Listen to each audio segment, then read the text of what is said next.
Well, we're nearing the midway point of the NHL season, and the Vegas Golden Knights are chasing a Stanley Cup repeat.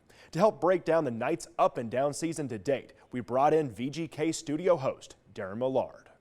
Of course, Vegas dropped 6 of 7 for the first time in franchise history, but bounced back with their first win of 2024 against the Islanders. Daren, where do you think this team stands now at the midseason point? First of all, I want to preface, first time ever that they dropped 6 of 7, it didn't feel that bad. Normally, if you're on a franchise high on a losing skid, it's destruction and despair, and you're just searching for all kinds of answers. They were just working through a situation, whether it be fatigue, injuries, and trying to battle their way through the holidays. And they're through that portion now. So I think that there's certainly a light at the end of the tunnel, but it didn't seem as bad as what you just said, being a franchise worst streak. But this season right now has been a tale of two campaigns. You had the fantastic start, you had a little bit of a flat spot, and then you had what we've just experienced for the Golden Knights. And they're searching for an answer to get out of that, and I think that they've found a couple of things that they can lean on with some new combinations up front, and with the return of a couple of players on the back end, there's some real optimism. You know, a hockey season is 82 games long, right? You're always going to have the ebbs and flows, the high points, the low points, and the Golden Knights have been in a slump, but they are in a slump every year. Any hockey team is going to be in a slump eventually, even the defending Stanley Cup champions. But if you ask the players in the locker room, they know that they've been struggling for quite some time right now. How concerning has this slump been to you, or do you think it's not a big deal? Yeah. I'm of the feeling that it's not a huge deal. Is there a concern? Do you want to rectify it? Do you want to find solutions to get back working in the right direction? Absolutely. I'm not going to stick my head totally in the sand, but this is a veteran group, and what I've always been impressed about this organization and that group of players has been their ability to keep an even keel.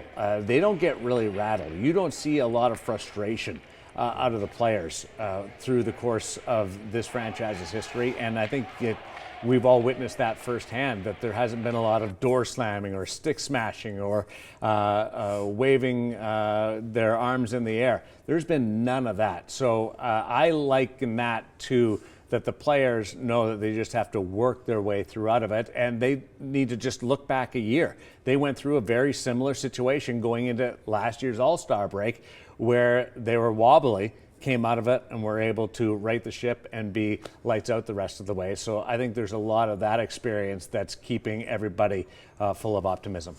Daren, the last time you joined us in studio here, the Golden Knights were visiting the White House, and at the time they had the league lead in points and, of course, the divisional lead. Well, now they've lost both. The Canucks have taken the Pacific Division lead. One way that the Golden Knights are going to be helped out to get back to that top spot is getting Adin Hill back, the goaltender missing every game since November 30th. Bruce Cassidy says that he's expected to be back this week, possibly against Boston on Thursday. What do you think that his return is going to mean for this team? We might see Adin Hill as early as tomorrow night against the Colorado Avalanche. Logan Thompson did not practice today, and it was Adin Hill and Yuri Patera who were the two goaltenders who have made the trip to Denver. So the return of Adin Hill does look like it's going to come this week, and I think that's a huge boost because it gives you two National Hockey League goaltenders who have been able to ham and egg it really well and be able to play off each other and give you some depth within that goaltending position. And this is the guy that won the Stanley Cup for you.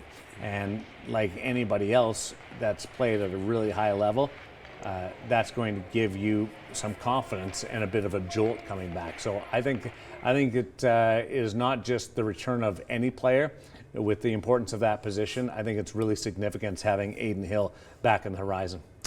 Many Golden Knights returned from that Stanley Cup championship team. Of course, Riley Smith didn't. Some other pieces are now gone on other teams. But for the most part, it's that same unit.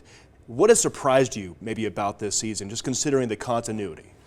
Well, I've been concerned about the injuries on the back end. So that's one area where you've had to work through different spots, and you've had multiple combinations. Almost every possible pairing has been experimented with on the back end, but you've seen some real exposure to the National Hockey League level in a Caden Korzak, in a Braden Pahal. You have Danil Miramanov back practicing in a red sweater, but he's back with the team. Picking up Toby Bjornfort off waivers, adding to the depth of the organization.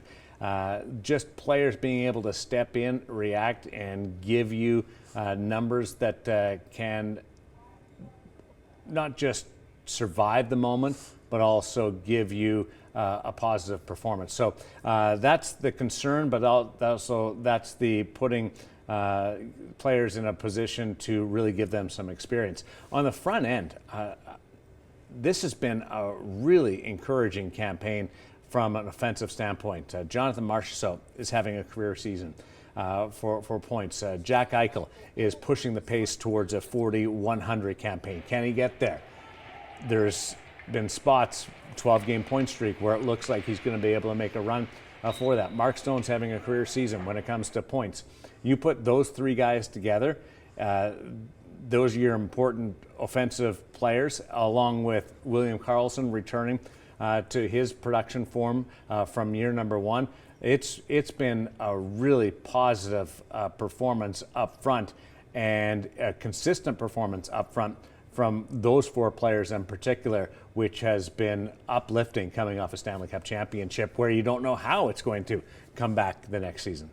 Well, this is the Golden Knights' first rodeo having this kind of target on their back as the defending Stanley Cup champions. And the players have talked about when teams come to Vegas or they go there, their opponent's going to put up their A game because they want to knock off the top dogs. How have you seen that play out through this season? Well, I think it's been a learning experience for them. You can talk about it. You know it's going to come because they've been in that situation in the past where they've played the Stanley Cup champions and they want to make a statement to the rest of the National Hockey League by beating whoever's on top of the mountain. Now they're that team. And there's been games where you probably wouldn't have received as big of a challenge from the opposition, maybe a team that's like Anaheim that is going to struggle to make the playoffs this year, but has really raised the level of their play. So I think that's part of the learning experience of being a champion that goes with holding the cup over your head and raising the banner and wearing the ring that you get used to as you go along.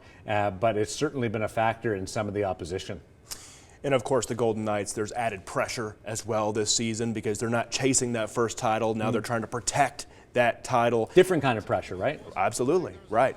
So a lot of things have to go right for a team to repeat as any champion in any league. What do you think it's going to take for the Golden Knights to do that this year? Well, first of all, health. Yeah. If they can settle in and get back to their top two goaltenders being available every night, and then it becomes a coach's decision. That helps out a lot, and you don't have to lean on one over the other for extended stretches. We know what Logan Thompson can do. He was an all-star last year, and Adin Hill won the Stanley Cup. We are aware he's managed to follow up the championship, the contract, and have the best numbers in the National Hockey League before he was hurt. Those have remained at the top. He just has to resume his regular appearances. And the other part is the blue line. Can they get their starting six to a position where they're going every night? They've had that group together one time all year, one time in 40 games. That's going to catch up to you at some point when you're 8, 9, 10 deep into your depth on the blue line. It's going to cause certain challenges within your own end and protecting the goal or generating offense throughout. They've done a good job treading water, but it does catch up to you at some point. So those are the two areas where if you're looking for a strong defense of the Stanley Cup, health right there is the major concern. Everything else, if they're healthy, I like their chances against anybody. I like their chances too. Now, their cup run last year electrified the city, obviously. And now you fast forward 6-7 months, and the city's a bigger hockey town than maybe it ever has since you have a Stanley Cup champion team here. Just looking back on how far the program, the fan base, the city has come as a hockey destination since they hoisted the cup. How have you felt it's gone? It's been euphoric. And the fun factor of this Stanley Cup, the enjoyment of it, the embracing of the title, from a positive, not a gloating standpoint, 31st franchise, new kids in the block, won the Stanley Cup, you guys haven't won over there, you guys haven't won in 55 years over there. I haven't sensed as much of that as this is the best feeling ever. First Stanley Cup brought to this area and the Las Vegas Valley, and following up on the first year where they got so close and it felt as much as we thought it would feel. I just think that the enjoyment of it and the embracing of it has been what stood out to me more so than just the confident swagger, chest out type of enjoyment or embracing of it. It's just been smiles everywhere, people wearing their VGK logo on their chest and just being so proud of the team. Daren, we love your work on Vegas 34. We are so happy that you're a part of the team, and we appreciate your time. Awesome stuff. Glad to be here. Yes, sir.